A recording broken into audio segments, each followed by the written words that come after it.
Hey guys, and how's it going? So, as a follow-up to my last video, I've been trying to decide and have made the decision to move. And there's a couple of reasons for that. Namely, that's where my girlfriend and her son are, and I love them, and that's where I want to be. But I want to talk a little bit about the area that I live in. And while it's my hometown, there are some issues and challenges, at least for me, with regard to living in this area. And I live in rural upstate New York. And drinking is just part of the culture up here. And in fact, I did a little bit of research and I discovered that in my county, they have a report that's called CHEERS, and it's the Community Health Indicator Reporting System. And it's a self-reporting system. They put out these surveys. And in my county, people reported, 1/3 of the people reported that they binge drink on a regular basis, which is twice what the New York State rate is of 17.5%. And it made me think about how many places there are just within walking distance of my house. In my little town, I live in a little town of 2,500 people. And there are 17 different places to buy alcohol within the village. There's 2 liquor stores, there's numerous bars. Almost every store sells alcohol.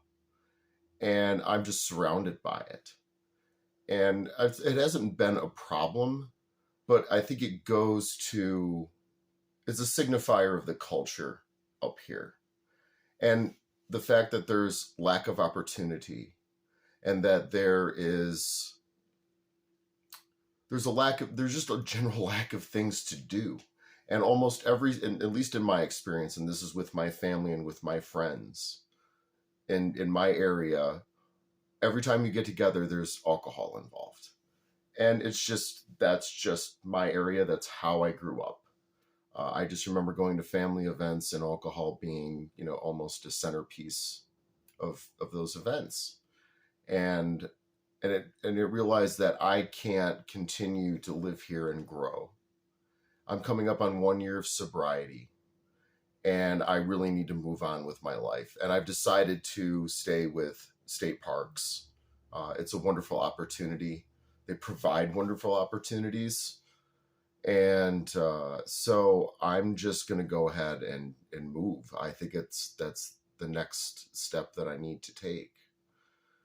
And another thing that happened today was that I got a phone call to schedule an interview for a human services job. And I had considered going back into human services. I haven't had a human services position or social work position in 8 years, almost 8 years now. And so I was considering returning. And when he called, I apologized to him for wasting his time, and I turned down the interview. I just realized I can't do it anymore. And there's just a lot of things that I can't do anymore because it's old behaviors that are going to lead me back to drinking. And I can't do that to myself or to my girlfriend or her son, and who have quickly become very important people in my life, the most important people in my life.